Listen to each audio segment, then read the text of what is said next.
안 졸도록 하시고 네, 오전에 말씀 올바로 나누어 이제 지금 계속 하고 있는데 오늘 이 시간은 여러 시대와 여러 세대들 이렇게 이것도 뭐 제가 하는 말이 아니라 성경에 기록되어 있는 말씀입니다. 성경에 기록되어 있는 말씀인데 주님께서 여러 시대와 여러 세대가 있다고 말씀하셨고 그 시대마다 다양한 방식으로 말씀하신다 이렇게 하셨습니다. 우리가 성경에 있는 가운데 이제 이거 외에도 말씀을 올바로 나누어 할 때 올바로 나누는 방법 중에 하나는 네 가지 하나님 말씀드리는 팩트가 있습니다. 예를 들어 처음에 하나님께서 하늘과 땅을 창조하셨느니라 이거는 히스토리컬 팩트예요. 역사적 사실이라고요. 예수님께서 동정녀 마리아에서 태어나셨느니라 이것도 역사적 사실이죠. 팩트. 이 팩트라는 것은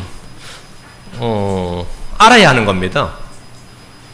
팩트는 알아야 되고 아는 걸 믿어야 돼요. 내가 믿지 않는다 해서 팩트가 변하지 않습니다. 내가 믿는다고 해서 아니 믿지 않는다 해서 팩트가 변하는 거 없어요. 그렇죠? 팩트라는 것은 말 그대로 정보예요. 하나님께서 우리가 알기를 원하신 걸 우리가 알고 싶은 것을 하나님은 다 기록해 두지 않았습니다. 하나님 우리가 알아야 할 것들을 성경에 기록해 두셨어요. 내가 번째 알고 싶은 게 왜 성경에 없을까 싶어도 하나님은 나의 지적 욕구를 채워주기 위해서 하나님께서 성경을 기록한 게 아니기 때문에 또 내가 궁금한 걸 다 기록하진 않았어요. 하나님께서 우리가 마땅히 알아야 할 최소한의 내용을 이 속에 풍성하게 기록해 두신 겁니다. 그게 이제 성경책이고, 그 팩트는 여러분 성경 읽고 나서, 이거는 팩트다 이거요. 이건 내가 알고, 하나님께서 이거는 나한테 최소한 알기를 원한 것이기 때문에 내가 알아야 하고 믿어야 됩니다. 그게 하나님의 말씀이 팩트예요. 성경은 수많은 팩트들로 구성되어 있죠. 그거를 이제 과거에 있는 거는 역사적 사건이고, 역사적 사건, 역사적 인물이고, 미래에 있는 거는 예언적 사건, 예언적 인물이 되는 겁니다. 그 팩트는 무조건 읽고, 알고, 믿으면 돼요. 다른 건 없습니다. 다음에는 하나님 약속이 있습니다. 프라미스죠. 약속이 있어요. 약속은 주님께서 뭐뭐 하라, 그리하면 뭐뭐 하리라. 이런 거죠. 뭐 하라, 뭐 또 하지 말라, 그리하면. 뒤에 조건이 붙는, 그 하라는 명령이 있고 조건이 붙는다고요. 구하라, 그러면 얻을 것이요. 얻으려면 뭐 해야 되죠? 구해야죠. 구하라는 건 명령이고, 그리하면 얻을 것이고, 이건 약속이에요. 그건 팩트는 아니에요. 구하라, 그리하면 얻을 것이 하면, 약속의 말씀 어떻게 되냐? 무조건 믿어야 됩니다. 약속의 말씀 무조건 듣고 믿어야 돼요. 믿지 않으면 그 약속은 성취가 안 됩니다. 믿음으로 들어야 돼요. 그러면 또 하나님께서 구하라고 했으니까 나는 막 구하는 거죠. 그 약속의 말씀을 믿고. 성경에서 수많은 약속이 있는데, 기본적으로 800가지 이상 된다고 말합니다. 800가지. 그래, 프라미스 바이블 이런 책도 나와 있어요. 하나님의 약속들 이렇게. 하나님의 약속들. 여러분 하나님의 약속은 사람들 약속과 달리 굉장히 신실하단 말이죠. 떨어지지 않고 하나님은 뭐 한 입으로 두 번 다른 말씀 하지 않으시니까 그 약속의 말씀을 신실하게 받고 믿으면 됩니다. 그 약속의 말씀은 더딜지라도 믿으면 인내로 소망하면 돼요. 약속의 말씀 인내로 소망하면 되는 겁니다. 다음에 명령의 말씀이에요. 그건 어떻게 되죠? 순종해야 됩니다. 노아에게 방주를 지으라 그러면 순종해야 돼요. 주님 믿습니다. 그럼 그거 소용없어요. 뱉은 말로 죽어. 순종 안 하면. 하나님께서 너희는 서로 사랑하라 하면 어떻게 되죠? 그건 여러분이 믿습니다 해서 되는 게 아니에요. 사랑해야지. 복음의 말 때를 얻든지 못 얻든지 말씀을 선포하라 그러면 해야 되는 겁니다. 그건 명령이에요. 그건 커맨먼트라고 명령이라고요. 성경에는 수많은 명령들이 있습니다. 이 명령은 여러분이 뭐 해야 된다고요? 믿습니다요. 순종해야 됩니다. 그건 순종해야 돼요. 그 말씀에 주의 명령이니 내가 순종합니다. 내가 하기 싫어도 하기 싫고 좋고 나의 기호는 상관없어요. 나의 기분도 상관없고 그건 명령이에요. 명령이에요. 그건 무조건 뭐 순종하고 굴복하고 해야 되는 일입니다. 제가 저희 교회에서는 그 설교할 때 예화로 몇 번 들어주는데 군대 가면 중령 대령보다 나이 많은 부사관들이 있어요. 상사, 원사 이런 사람들 있죠. 뭐 20년, 30년 군대에 짱 박았던 사람들 말이에요. 군인들이나 공무원들은 국가에서 뭐 해주죠? 건강검진 무료로 해주죠. 1년에 2번 정도. 이거 건강검진을 할 때 군의관들이 해줘요. 그러니까 이번에 담배를 어릴 때보다 피워가지고 이제는 독이 안 좋은 거예요. 군의관이 중령이었는데 내일부터 담배 끊으시오 이랬어요. 내일부터 할 것도 없네. 지금부터 이 시간부터 담배 끊으시오. 그러니까 이 부사관이 자기보다 어린 중령이죠. 내가 30년 이상을 피워온 담배를 그런다고 끊어집니까? 그래요. 내가 30년 이상을 피워온 담배가 말 한마디로 끊어지냐고. 그러니까 내 계급장을 보시오. 그렇게 중령이야. 당신 계급장을 보시오. 원사야. 명령입니다. 그랬어요. 담배 끊으시오는 당신이 원해서 끊고 말고 하는 게 아니라 내가 지금 담배 끊는 것은 권면이 아니고 명령입니다. 그래서 담배 끊으라는 명령에 순종 안 하면 군법이 해부합니다. 이 상사 명령에 불복종한 걸로 하나님께서 여러분에게 명령하신 일은 여러분이 알겠습니다. 믿습니다. 쓸데없는 소리예요. 순종해야 됩니다. 명령의 말씀을 자꾸 믿습니다 그러면 안 돼요. 마지막에 훈계의 말씀입니다. 성경 모든 말씀 다 교훈으로 받을 수 있습니다. 그건 그냥 그건 훈계예요. 자, 여러분이 성경 똑같은 말씀이라도 이 사람이 나에게 명령으로 하는 말하고 이 사람이 나에게 권면으로 하는 말은 파워가 다르죠. 그렇잖아요. 권면으로 하는 말과 아니면 충고나 이렇게 하는 말하고 명령으로 떨어진 말하고는 전혀 다른 거라고. 그건 전혀 다른 이야기예요. 응? 그 대통령 명령으로 제정한 거하고 대통령의 권면하고 전혀 다른 이야기죠. 응? 주께서 명령으로 주신 거하고 훈계로 주신 건 다른 거란 말이죠. 성경 모든 말씀은 다 훈계를 받을 수 있습니다. 이스라엘 준 말씀이라도 우리가 왜 읽고 공부합니까? 그건 우리에게 교훈과 훈계로 준 책. 하나님께서 구약시대의 모든 말씀 우리에게 뭘 위해서 교훈과 훈계를 준 거예요. 경고와 본보기를 준 겁니다. 롯의 아내를 기억하라. 남의 마누라 기억해서 뭐 하려고. 주님께서 롯의 아내를 기억하라 그러면 그 롯의 아내가 경고를 받고 소돔에서 나오면서 뒤를 돌아봤죠. 왜? 거기 자기 재산이 다 불타고 있잖아요. 자기 아는 사람들 다 거기 있고 친구도 거기 있고 자기 딸도 지금 사이도 거기 있어요. 물론 두 딸은 같이 나왔지만 그 뒤를 돌아보는 거예요. 뒤를 돌아. 그럼 우리는 쟁글 잡고 뒤를 돌아보지 말라. 그죠? 주를 따르는 자는 뒤를 돌아보지 말라요. 우리 뒤에 있는 걸 잊어버리고 표대를 향해 달려간단 말이죠. 그거는 교리는 아니에요. 그거는 경고, 훈계, 권면, 교훈, 배움 뭐 이런 거죠. 지나간 시대에 기록된 모든 말씀 우리에게 배움을 위한 것이다. 이렇게 뭐 틀림없는 말씀입니다.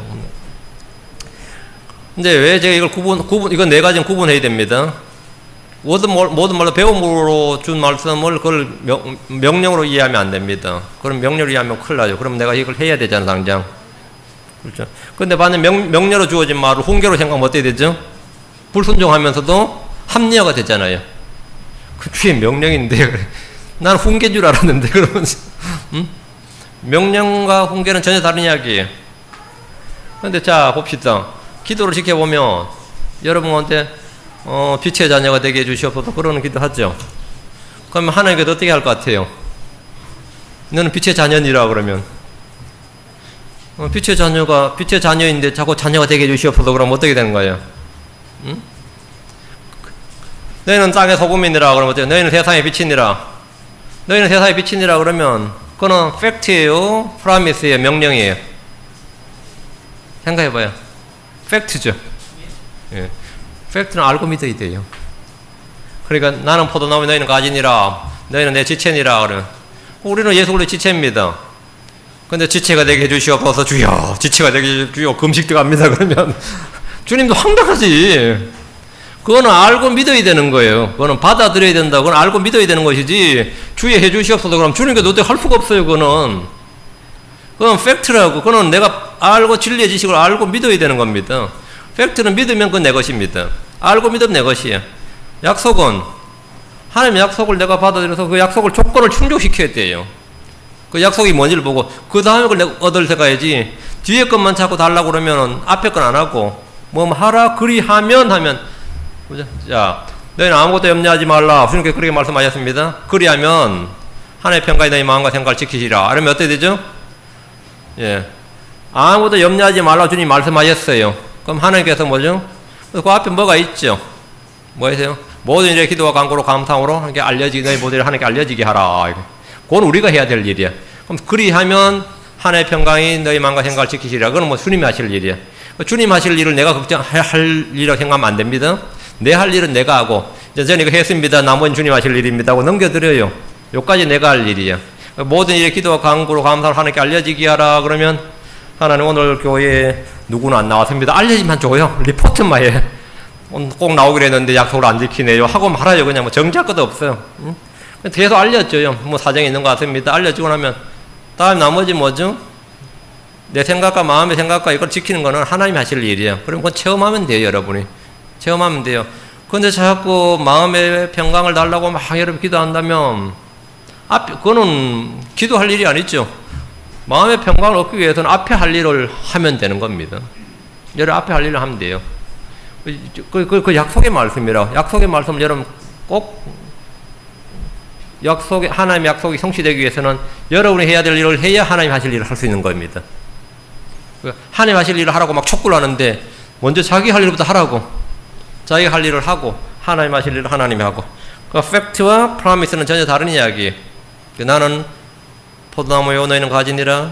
너희는 그분의 뼈들에 속한 지체니라. 이건 전부 다 팩트입니다. 나는 세상의 빛이니라. 나는 세상의 뭐다. 이건 다 팩트예요. 일단 팩트를 많이 알아두는 게 좋아요. 약속의 말로도 많이 알아두는 게 좋아요. 앞에 일을 하고 뒤는 하나님 하실 일이고. 일단 명령의 말씀대로 무조건 순종해야 됩니다. 100% 여러분 순종해야 돼요. 순종 못하면 뭐 해야 되죠? 믿었습니다 주님. 그건 소용없어요. 회개해야 돼요. 명령의 말씀은 내가 안 지켰으면 회개해야 돼. 죄를 자백하고 회개해야 됩니다. 그리고 성경 구어서 읽으면서 여기저기서 배움과 교훈과 훈계, 경고 이런 걸 받아서 훈육의 말씀. 이게 훈육을 받아야 돼요. 그리고 우리 성장을 하는 거죠. 이 성경 읽을 때 요거는 팩트다. 요거는 약속이다. 요거는 교훈이다. 요거는 하나님 주신 명령이다. 이걸 다 구분해서 보라고. 말씀을 나누는 방법이 많아요. 그래서 말씀을 나눠서 봐야 됩니다. 그렇지 않으면 기도해도 헛기도 합니다. 기도를 해도 헛된 기도를 하게 됩니다. 자, 그러니까 하여튼 잘 쪼개야 돼. 잘 나가야 되죠. 자, 그럼 오늘 4번째 시간인데 이번에는 여러분이 생각해도 말이 느릴 겁니다. 제 목이 좀 아픕니다. 못 알아듣는 분들을 위해서 제가 부득이 그 대신 시간이 길어지는 약점이 있어요. 한 가지가 좋으면 한 가지가 나쁜 거는 감수해야 돼. 다 좋을 수는 없어요. 빠르면 못 알아들어도 좋잖아. 빨리 가잖아. 못 알아들어도 빨리 갈 수 있잖아요. 근데 느리게 하면 오늘 많이 알아들었다. 너무 느리다. 지루하다. 뭐 이래 되겠지. 근데 그건 어쩔 수 없는 거지. 자, 다같이 골로새 1장 26절. 여러 시대와 세대를 자 시작합시다. 앞으로 이까지는 그냥 서론이고요. 자, 골로새서 1장 26절 같이 읽습니다. 같이 읽습니다. 이것은 곧 여러 시대와 여러 세대로부터 감추어졌으나 이제는 그분의 성도들을 알게 드러난 신비에 관한 것이라. 여러 시대와 여러 세대들 하고 딱 나왔죠. 자, 그리고 이거는 여러 시대와 이거 과거 이야기고요. 앞으로 다가올 여러 시대들이 오늘 다룰 겁니다. 다가오는 시대들 이걸 다루는데요. 여러 시대와 세대들 참 기도합니다. 위대하시고 거룩한 주 하나님 감사합니다. 하나님께서 은혜와 복을 위해서 이 시간 주의 영을 충만케 해주시고 말씀을 듣는 모든 혼들에게 기쁨과 평강이 차고 넘치도록 또 하나님 이 경이로운 말씀을 듣고 또 그 경이로움을 느낄 수 있도록 해주시기 원합니다. 아버지 하나님 모든 성도들 가운데 지각의 영을 열어주시고 깨닫는 마음을 부어주시옵소서. 아버지 눈을 밝혀주시고 귀를 열어주시고 마음을 또 열어주시고 말씀이 마음에 쌓일 수 있도록 해주시기 원합니다. 악한 자가 더 말씀 빼앗아가지 못하도록 해주시고 말씀과 더불어 자라나는 가라지들 주님 그런 것들이 없도록 해주시옵소서. 수분이 부족해서 말씀이 자라지 못하는 일이 없도록 인도해 주십시오. 감사드리며 주의 성기도 합니다. 아멘. 성경은 하나님의 말씀들인데 이 책은 한 권의 계약서와 같습니다. 성경 자체가 계약서예요. 계약서. 커비넌트란 것은 계약서입니다. 한국 문화는 기본적으로 정의 문화죠. 계약서를 잘 안 쓰고 뭐 계약서를 좀 했다가 망하는 사람도 많고요. 그 서양 문화는 기본적으로 계약 문화예요. 모든 건 계약. 그러니까 뭐 이야기하면 바로 여기 사인하라부터 이야기하죠. 항상 뭐든지 하면 사인하라부터 나와요. 애들 소풍을 한번 보낼 때도 몇 개 사인해야 되는지 모릅니다. 그리고 학교 신입 첫날은 뭐 패키지만큼 부모가 사인해야 될 양이 얼마나 많은지 몰라요. 학교에서 일어나는 일에 전부 다 사인해서 서명을 다 받고 그렇게 합니다. 뭐 간단한 일에도 사인. 오늘 낮에 뭐 날씨가 더운데 달리기를 시켜도 될까요? 안 할까요? 사인. 이런 거죠. 이제 계약 문화예요, 기본적으로. 그 유대 문화도 마찬가지로 율법의 문화이기 때문에 이 계약 문화입니다. 그래서 법이 굉장히 발달해 있죠. 성경 자체가 한 권의 계약서입니다. 성경은 어떤 면에서 역사서고 또 정치서고 법전이고요. 하나님의 명령과 약속을 담고 있습니다. 성경은 전체가 유기체로 연결되어서 통일성과 조화가 있지만 그 속에는 다양한 차이들이 존재합니다. 창세기부터 계시록까지는 크게 7개에서 10개 정도의 구분을 줄 수 있습니다. 7세대로 나누기도 하고 8세대로 나누기도 하고 10세대로 나누기도 하고 뭐 다 그건 차이가 있는데 뭐 별로 그렇게 큰 차이는 아닙니다. 가장 큰 차이는 일단 구약과 신약으로 나눈 겁니다. 주님께서 마태복음 11장 13절에 모든 대언자와 율법은 요한까지 대언하였나니 이렇게 하심으로써 세대를 나누어 주었습니다. 성경 1을 믿음이 오기 전 이렇게 말합니다. 믿음이 오기 전. 갈라디아 3장 3절에 그러나 믿음이 오기 전에는 우리가 율법 아래 붙잡혀서 나중에 계시될 믿음에 이르기까지 갇혀 있었느니라. 믿음이 오기 전 나중에 계시될 믿음. 나중에 계시될 믿음. 이게 뭐예요? 믿음이 오기 전 나중에 계시될 믿음. 그건 뭐냐? 믿음의 창시자고 완성자 예수 그리스도가 오기 전 예수 그리스도가 계시됨. 이거 말이죠. 그럼 율법은 언제 온 겁니까? 율법은 언제 왔어요? 여러분 다 아시죠? 모세가 시내에서 율법 받았죠. 갈라디아 3장 17절에 내가 이것을 말하노니 하나님께서 그리스도 안에서 미리 확정하신 그 언약을 430년 뒤에 생긴 율법이 취소하지 못하며 또 그 약속을 무효로 만들지 못하리라. 그러니까 율법 이전에 하나님께서 주신 게 있었다고요. 율법 이전 430년 전에 율법을 받기 430년 전에 뭐가 있었다는 거죠. 그게 뭐죠? 약속이다 이거예요. 그 약속이 있고 다음에 율법이 있고 다음에 그게 뭐라 믿음이 나중에 계시될 믿음이 오기 전에 되니까 약속이 먼저 있고 430년 뒤에 율법이 있고 1500년 뒤에 뭐가 온 거죠? 예, 믿음이 온 거예요. 성경의 구조에 따르면 약속이 주어지고 430년 뒤에 율법이 주어지고 율법이 주어지고 1500년 뒤에 뭐가 주어졌다고요? 믿음이 왔다고요. 믿음이 왔다. 이렇게 되어 있습니다. 이거는 우리가 구분하는 게 아니라 성경 자체가 율법은 아브라함의 언약을 확정한 뒤에 430년이 지나서 왔습니다. 그 율법은 언약을 어떻게 할 수가 없어요. 언약이 먼저 왔단 말이죠. 언약이 먼저고 다음에 율법이에요. 다음이 믿음이란 말이죠. 다음 믿음이에요. 성경 스스로 세대 구분을 해줍니다. 우리는 스스로 무리하게 성경을 나눌 필요가 없습니다. 우리 마음대로 나누는 게 아닙니다. 큰 사건을 중심으로 나누면 노아의 홍수를 중심으로 홍수 이전과 홍수 이후 이렇게 역사를 나눌 수 있습니다. 아담의 타락도 큰 사건이므로 아담의 타락 이전과 타락 이후 이렇게 나눌 수도 있습니다. 인물 중심으로 나누면 아담, 노아, 아브라함, 모세, 다윗 이런 식으로 나누어야 됩니다. 그렇게 나눌 수 있습니다. 성경을 올바로 나눈다는 것은 진리의 말씀을 공부하는 핵심입니다. 하나님께서 사람에게 주신 명령, 언약을 중심으로 나눠도 됩니다. 이렇게 나누는 걸 우리 언약신학 또는 계약신학이라 불리는데 이 공부 방법은 하나님께서 사람 주신 언약의 말씀을 중심으로 역사와 예언의 말씀을 공부하는 겁니다. 하나님의 언약은 세대와 대상에 따라 차이가 있습니다. 어떤 이들은 이런 것을 세대주의 신학으로 배척하지만 진리의 말씀을 나누어서 공부하는 것은 성경의 말씀입니다. 성경 창세기부터 예언계시록까지 시간의 흐름에 따라서 하나님의 시대적 계획을 나눌 수 있습니다. 창세기 1장 1절에서 창조된 하늘과 땅은 요한계시록 21장 1절에서 새하늘과 새 땅으로 대체됩니다. 창세기 1장 1절에서 하나님께서 하늘과 땅을 창조하셨는데 이것이 완전히 없어지고 물속에서는 없어지진 않잖아요. 불로 태우면 그걸 없어진다고. 요한계시록 21장에서 새하늘과 새 땅으로 대체가 된단 말이죠. 성경을 주의 깊게 읽는 독자라면 성경 전체에서 뚜렷이 구분되는 시점과 전환기, 역사 방법이 있다는 사실을 찾는데 전혀 어려움이 없을 겁니다. 창세기에서 요한계시록까지 뚜렷한 7세대를 나누겠습니다. 성경은 여러 시대라 표현하기도 하고 날들이라 하기도 합니다. 날들이라 표현하기도 합니다. 에베소 2장 7절 이것은 그분께서 그리스도 예수님을 통해 우리에게 베푸신 친절 속에 담긴 자신의 은혜의 지극히 풍성함을, 자, 여기까지는 지금 현재 우리 상대죠. 자신의 은혜의 지극히 풍성함을 여기 언더라인 다가오는 시대들 속에서 보여주려 하심이니라. 그러니까 예수 그리스도 십자가의 복음이 말이에요. 주님께서 우리에게 베푸신 은혜의 복음 언제까지 전파되는 거죠? 다가오는 시대들 속에서 보여진다는 거예요. 다가오는 시대들 속에서. 다가오는 시대들, 이거 과거 아니죠? 다가오는 시대들 이래 있잖아요. Ages to come 말이에요. 다가오는 시대들. 그 지나간 여러 시대와 여러 세대가 있었고 앞으로도 다가오는 시대들이 있단 말이에요. 앞으로도 여러 시대가 있다는 거예요.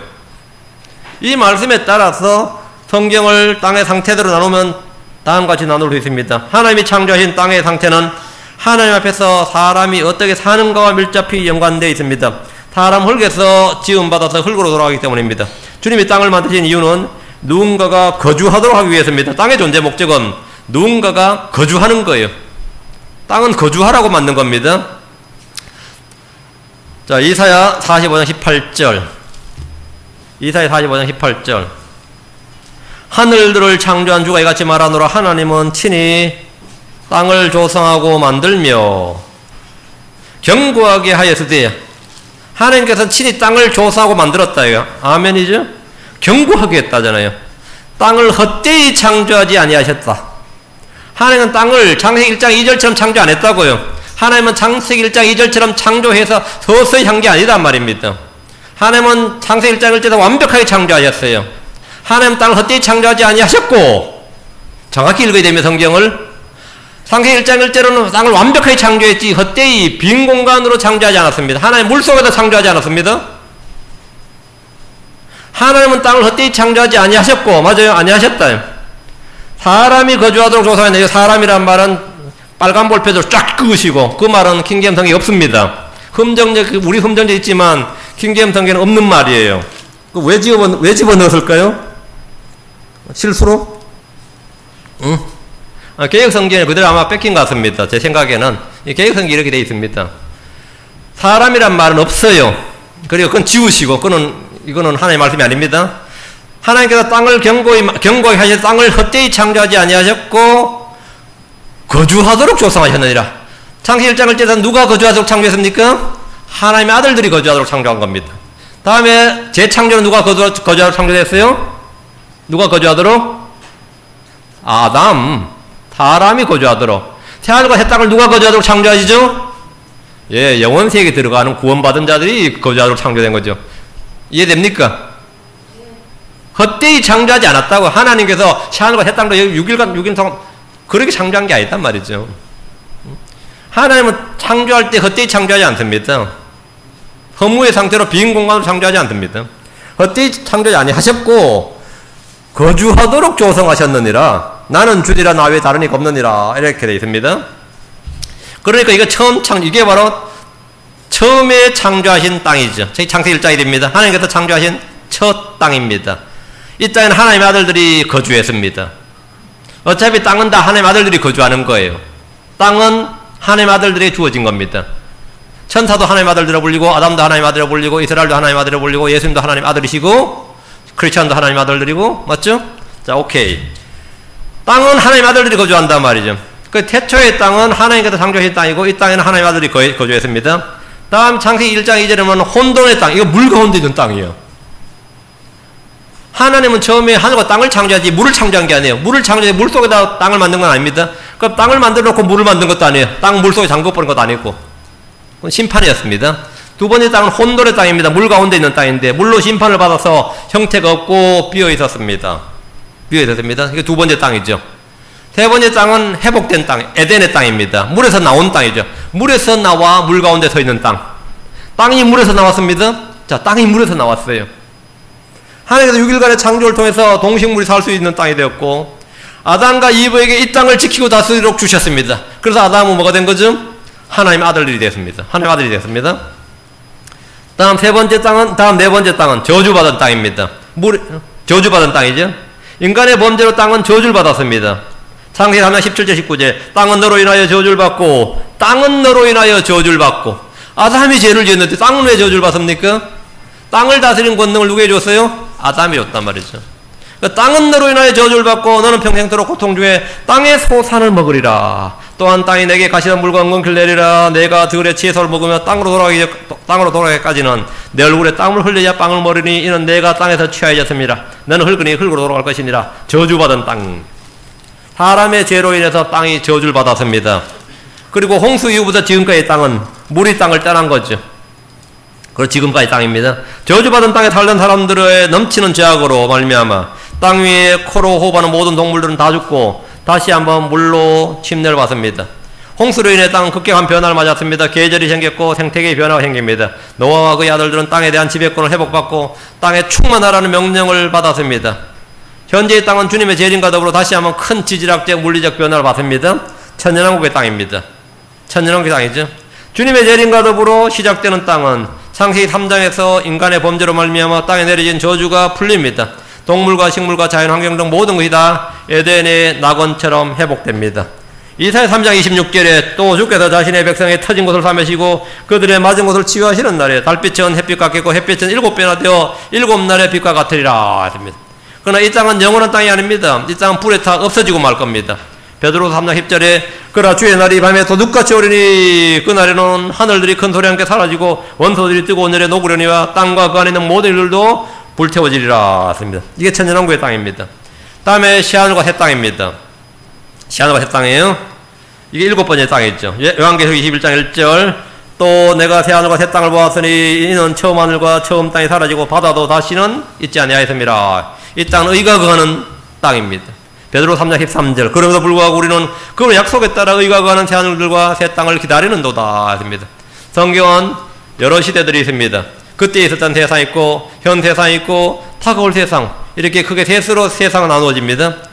땅의 상태에 따라서 땅의 상태에 따라서 여러 시대들을 나누어 볼 수 있습니다. 땅의 상태에 따라서 우리는 천년왕국 때 이 땅을 다스리는 왕과 제사장이 됩니다. 천년왕국 때 우리는 땅을 다스립니다. 그럼 우리 하나님의 아들들이니까. 자, 골로새 1장 26절에 이것은 곧 여러 세대와 여러 시대와 여러 세대로부터 감추어졌으나 이제는 그분의 성도들에게 드러난 신비에 관한 것이라. 사도 바울은 여러 시대와 여러 세대가 있다는 사실을 말해줍니다. 그 속에서 우리 안에 거하는 몸의 신비는 이전 시대와 세대로부터 감추어져 있었던 겁니다. 그리스도의 몸된 교회 역시 이전 세대에는 감추어진 신비였습니다. 아무도 몰랐습니다. 에베소 3장으로 갑니다. 에베소 3장 2절에서 6절 너희를 위해 내게 주신 하나님의 은혜의 경륜을 너희가 들었으리라. 곧 계시로 그분께서 내게 그 신비를 알리셨나니 그것은 내가 전에 몇 마디 말로 정과 같으니라. 그것으로 말미암아 너희가 읽을 때에 여기 언더라인 쫙하시고 그것으로 말미암아 너희가 읽을 때에 그리스도의 신비에 대하여 내가 알고 있는 바를 깨닫게 되리라. 자, 여러분이 성경을 깨닫는 방법이 뭐죠? 언제 깨닫는다고요? 읽을 때입니다. 사도 바울이 깨달은 것처럼 깨달을 수 있는 방법이 뭐죠? 그것을 읽을 때. 내가 알고 있는 바를, 바울이 알고 있는 바를 우리가 깨닫게 된다고요. 바울에게 계시된 바를 우리는 어떻게 깨닫게 된다고요? 바울에게 계시해 준 것처럼 주님 내게 계시해 주지 않습니다. 하나님 우리에게 어떻게 계시해 준 거죠? 바울이 쓴 걸 읽으라고요. 성경 읽음으로예요. 그것을 너희가 읽을 때에 그 신비에 대해 내가 알고 있는 바를 깨닫게 되리라. 그 성경 일단 읽는 거예요. 여러분 뭐 해요? 성경 가지고? 베개 삼아요? 베개 성경 가지고 뭐 하냐고? 읽지. 읽으라고. 읽을 때 내가 알고 있는 바를 깨닫게 되리라 했습니다. 그분께서 이제 자신의 거룩한 사도들과 대언자들에게 성령을 통해 이 신비를 계시한 것 같이 다른 시대들에서는 이건드라인 다른 시대는 여러 시대 이거예요. 근데 다른 시대들에서는 사람들의 아들들이 그것을 알리지 않으셨는데 이 신비는 곧 복음으로 말미암아 이방인들이 그리스도 안에서 동료 상속자가 되고 같은 몸에 속하게 되며 그 약속에 참여한 자가 된다는 것이라. 다른 시대들에서는 알려지지 않았다 이거예요. 사도 바울이 깨달았던 이 하나님께서 주신 것은 바울에게 깨닫게 준 거예요. 그 바울이 마이 가스펠 나의 복음 이렇게 말합니다. 나의 복음 나에게 계시됐다 이 말이죠. 다른 시대 다른 사람들 알려진 게 아니었단 말이에요. 여기서 보면 경륜이라는 단어가 나오죠. 지금 3장 2절에 너희를 위해 내게 주신 하나님의 은혜의 경륜을 너희가 경륜이라는 단어가 뭐야? 한국말도 어렵네 이게 경륜. 이게 디스펜세이션입니다. 디스펜세이션. 여러분 디스펜서란 말 들어보셨어요? 디스펜서. 여러분 물통 여기 있으면 물컵 봤죠? 그걸 디스펜서라고 합니다. 물을 공급해 준다고요. 나눠준다고. 디스펜서 해주라고 하면 물을 나눠주란 말이에요. 뭘 나눠주라고. 그 하나님께서 여러 시대 여러 사람들에게 자신의 은혜의 경륜을 나눠주는 거예요. 자신의 복음 계시의 말씀을 나눠준 건데 이 시대의 바울 사도에게 이걸 나눠줬다 이거. 그래서 너희를 위해 내게 주신 하나님의 은혜의 경륜, 내게 주신. 그 베드로나 야고보가 아니에요.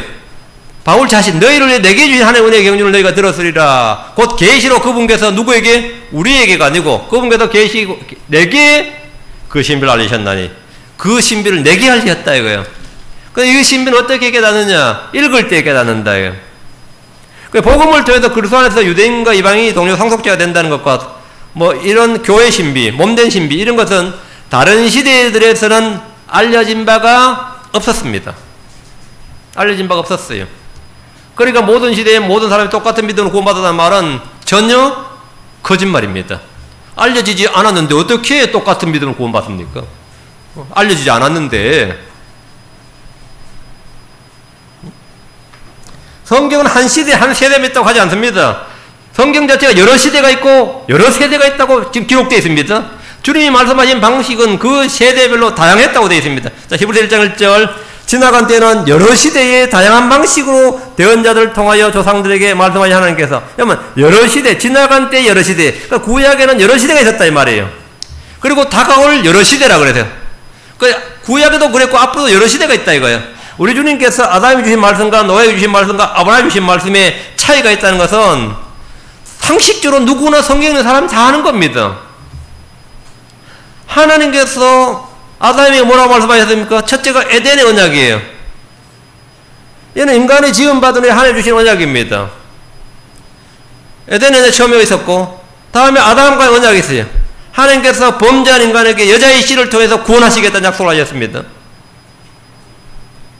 이를 원시 언약 중 최초에 보면 우리 창세기 3장 15절을 주로 이야기합니다. 여자의 씨는 예수 그리스도입니다. 다음에 노아에게 주님께서 언약을 주셨습니다. 이 언약은 지금도 유효합니다. 세대를 초월해서 계속된 언약입니다. 다음 주님께서 아브라함을 보내서 아브라함에게 약속을 주셨어요. 아브라함과의 언약입니다. 하나님과 아브라함은 약속, 계약, 이건 이 책이 자체가 계약서예요. 계약을 맺었단 말이죠. 아브라함과 아브라함 육신의 씨와 그 후손들 다 이 언약을 맺었는데 이거는 무조건적 언약이었습니다. 무조건적 언약이란 말은 뭐냐면 앞에 조건이 없어요. 모세율법은 조건적 언약입니다. 하라 그리하면 이런 조건이 걸려있다고. 그런데 아브라함의 언약은 주님께서 내가 너를 통해 너에게 이렇게 하겠다고 일방적인 선포였어요. 그럼 얼마나 좋아. 일방적인 선포란 말이에요. 아브라함 네가 이렇게 하면 내가 너한테 이렇게 해주겠다가 아니라 내가 너를 복을 주고 너를 이렇게 해주겠다고 창세기 12장에서 쫙 말씀하셨단 말이죠. 창세기 12장 17장에서. 그럼 이거는 일방적인 언약이었습니다. 하나님께서 그냥 무조건 선포한 거예요. 이건 이런 걸 가지고 unconditional, 조건이 없는 무조건적인 언약이단 말이죠. 다음에 모세와의 언약이에요. 행위에 따른 율법과 규례입니다. 행위에 따른 그 앞에서 계속해서 에덴의 언약이나 아담과의 언약, 노아의 언약, 아브라함과의 언약에서 선악을 알게 하는 나무를 먹지 말라, 나는 걸 먹지 말라. 이거는 주님의 명령이죠. 먹으면 어떻게 된다 이렇게. 그날 내가 먹는 날에 내가 반드시 휴리다, 반드시 죽으리라. 이거 행위 언약, 조건적 행위 언약이에요. 조건이 있다고. 근데 노아의 언약은 조건이 없어요. 다음에 아브라함과의 언약은 또 조건이 없어요. 무조건적 언약이에요. 근데 모세의 언약은 사실 조건이 주어져요. 하나님께서 약속을 주시고 행위에 따른 너희가 이 율법을 잘 지키면 복을 주고 지키지 않으면 뭐가 된다고? 저주를 준다 이거예요. 우리는 성경을 가지고 흔히 생명의 말씀이다 그러죠. 그건 절반의 진리입니다. 성경은 생명의 말씀이면 동시에 사망의 말씀입니다. 우리는 사람들 성경은 복의 말씀이라고 그러죠. 그건 절반의 진리입니다. 성경은 복의 말씀이면서 동시에 저주의 말씀입니다. 내가 이 율법 속에 생명과 사망, 복과 저주를 두었다 했어요. 둘 다를 다 줬다고요. 이 말씀이 복이 될 수도 있고 저주가 될 수 있습니다. 이 말씀으로 생명을 얻을 수도 있고 화를 당할 수도 있습니다. 이 말씀은 생명의 말씀이면서 저주의 말씀이에요. 그러니까 율법이라는 것은 지키면 복이지만 지키지 않으면 저주예요. 이 저주의 말씀을 거죠. 이 저주의 말씀을. 그 성경 말씀 자체가 이거 저주의 말씀이라고 그것도 아멘이 맞는 말이에요. 이 말씀은 생명의 말씀이라고 해도 맞는 말씀입니다. 그 너희는 어떻게 되냐? 이날 택하라. 생명과 사망, 복과 저주를 너희 앞에 두네 너희는 이날 택하라. 그럼 뭘 택해야 됩니까? 주님이 명령하셨어요. 생명을 택하라. 너희가 살기 위하여 생명을 택할지니라. 근데 안 택해. 주님 명령을 줬어요. 명령을 줬어요. 생명을 택하라고. 그런데 생명을 안 택하면 그건 저주를 받는 겁니다. 화를 받는 거예요. 이거는 컨디셔널. 행위에 따른 율법과 규례로서 조건 보장입니다. 다음에 주님께서 다윗과 언약을 맺으셨습니다. 지상 왕국에 대한 언약인데 천년왕국과 영원한 의의 왕국의 모형을 보여주셨습니다. 일곱째 마지막으로 주님께서 새 언약을 주셨습니다. 새 언약이라는 건 뉴 커비넌트인데 주님께서 교회에 주신 언약은 주님께서 우리와 맺은 언약은 뉴 테스트먼트입니다. 테스트먼트. 이스라엘 집에 준 언약이 뉴 커비넌트입니다. 그래서 히브리서 8장에 나옵니다. 교회에 주신 언약은 믿는 자들에게 값없이 주는 구원과 영생과 상속과 미래 유업과 보상을 다루고 있습니다. 이 약속은 현재 우리에게는 내적이고 영적인 것이지만 앞으로는 외적이고 물질적인 겁니다. 앞으로는 성경이 말하는 또 나의 새 언약이라는 것은 이스라엘과 맺은 언약인데 자, 히브리서 8장으로 갑니다. 히브리서 8장 6절에서 10절입니다. 여러 말씀을 읽을 때 정확히 읽어야 됩니다. 그러나 이제 그분께서 더욱 뛰어난 섬김의 직분을 얻으셨으며 그것에 의해 또한 그분을 더 나은 약속을 위해 세워진 훨씬 더 나은 언약의 중재자시니라. 만일 그 첫 언약이 모세율법이죠. 첫 언약이 흠이 없었다라면 둘째가 들고 갈 여지가 없었으려니와 그들에게서 이거는 그것들에게서 말입니다. 그들이란 것은 뭐냐면 첫 언약에서 말이야. 흠을 발견하시고 첫 언약으로 완전한 것이 아니었습니다. 모형이었어요. 그들에게서 흠을 발견하시고 그분께서 이르시되 주가 말하노라 보라 날들이 이르니 그때 내가 이스라엘의 집과 유다의 집과 여기 언더라인 그때 내가 이스라엘의 집과 유다의 집과 새 언약을 맺으리라 했죠.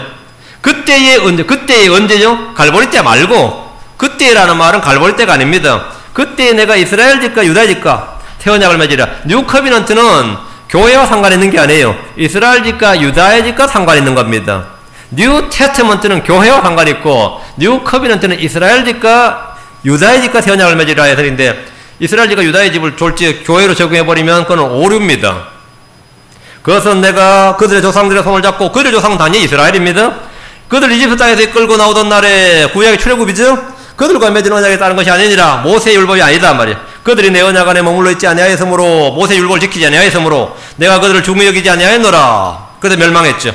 주가 말하노라 그날들 이후에 내가 이스라엘 집과 맺을 언약이 이것이니 그날들 이후 언제죠? 7년 대환란 후에 말이야. 내가 이스라엘 집과 맺을 언약은 이것이니 곧 내가 내 법들을 그들의 생각 속에 두고 그들의 마음 속에 그것들을 기록하여 나는 그들에게 하나님 되고 그들은 내게 한 백성이 되리라. 주가 말하노라.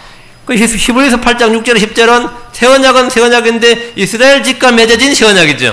크리스천과는 아무 관련이 없어요. 물론 이 본문을 가지고 유리하게 크리스천들에게 적용해서 설교하는 분도 있겠지만은 그건 교리적으로는 아닙니다. 이건 이스라엘 집과 유다 집 그때의 맺을 언약이에요. 이건 십자가 사건 아니에요. 십자가 사건은 뉴 테스트먼트입니다.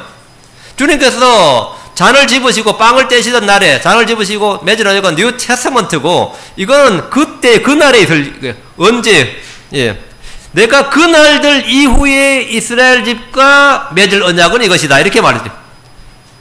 구약에서는 돌판에 주님께서 율법을 기록해 주셨는데 그날들 이후에는 내가 내 법을 그들의 생각 속에 그들의 마음 속에 그것들을 기록한다잖아요. 이것은 시온에서 나온 율법, 예루살렘 나온 새 법을 말한 겁니다. 천년왕국의 헌법을 말해요.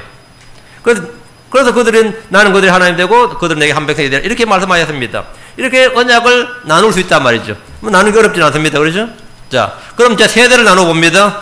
세대란 말은 dispensation 했죠. 이것은 period of time. 시간의 강정만을 말한 것은 아닙니다. 세대란 하나님께서 인류와 인류의 특정한 부류, 유대인이나 교회 이방인 이걸 다루시는 방법상의 차이를 말하는 겁니다. 각 세대는 인간의 죄와 그에 따른 하나님의 심판으로 마감합니다. 각 세대는 자연인들을 다루시는 하나님의 새로운 시험이었고 심판으로 끝이 납니다. 모든 세대는 그 끝이 심판입니다. 각 세대마다 인간들은 철저히 실패했으며 하나님의 심판을 받았습니다. 7세대 가운데 이미 5세대는 성취되었고 우리는 현재 6번째 세대에 살고 있습니다. 이제 교회도 얼마 지나지 않아서 끝날 것이고 유대인들은 대환란을 거치게 됩니다. 교회는 하늘에서 그리스도와 함께 있게 됩니다. 그게 그리스도의 날들입니다. 그리스도의 날들과 주의 날은 다른 날이다. 시기는 같습니다. 하늘이냐 땅이냐입니다. 교인들에게는 그리스도의 날, 저 주목할 만한 놀라운 날이에요. 크고 주목할 만한 날이고 불신자들은 뭐죠? 공포의 날이죠. 두려운 날입니다. 크고 두려운 날입니다. 그것을 성경은 The Day of the Lord로 합니다. 그리스도의 날은 위고 주의 날은 아래입니다. 대상이 다른 거죠? 시간은 같아요. 자 보세요.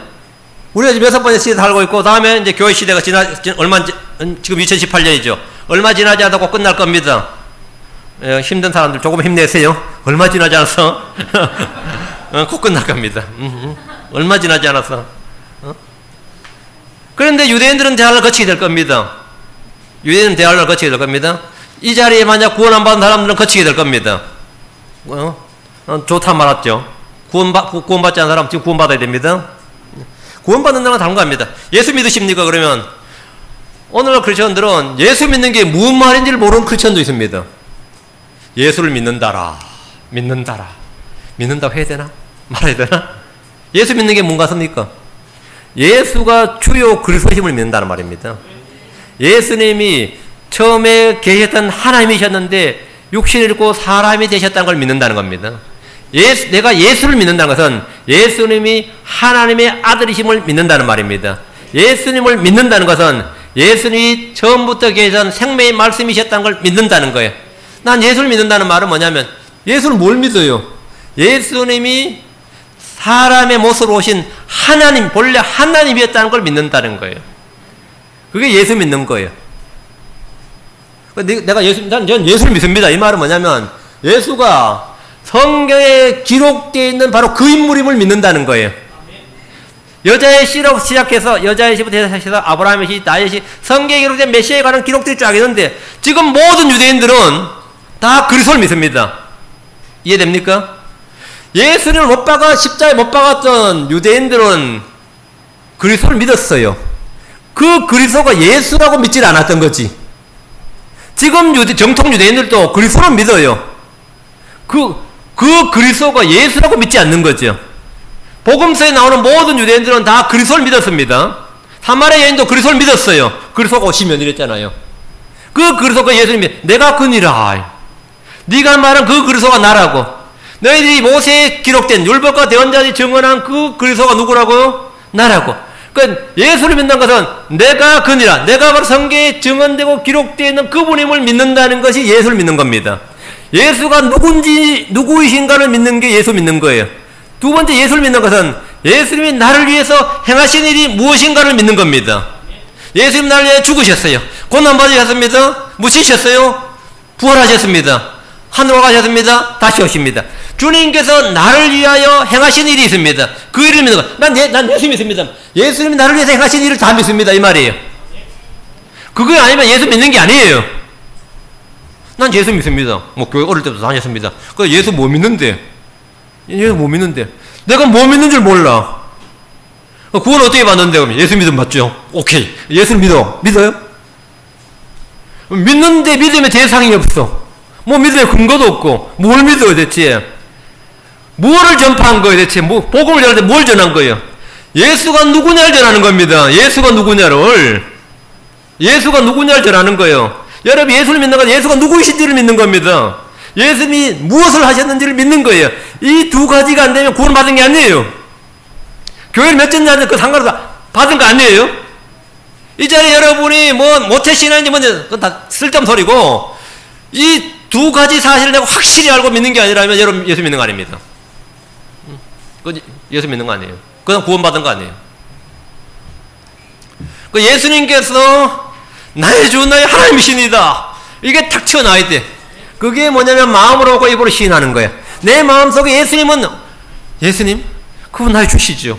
그분 나의 하나님이시죠. 이렇게 탁 튀어나와야 돼. 그게 예수가 누구인지를 믿는 거예요. 그분 나를 위해 고난 받으셨죠. 채찍에 맞으시고 십자가에 못 박히시고 가진 고난을 당하시고 십자가에 못 박히시고 그래 그분 나를 위해서 행한 일을 믿는 거예요. 나의 죄를 대신해서. 그럼 뭐가 되는 거죠? 구원받은 거예요. 그걸 마음으로 믿고 입으로 시인하면 뭐가 된다고요?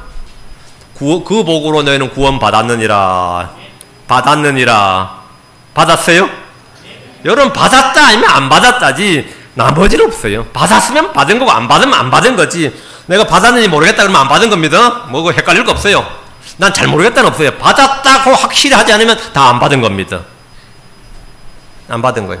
이 자리 내가 아직까지 못 받았다 싶은 사람은 나를 한번 쳐다보세요. 다 쳐다보네. 손 들어주세요.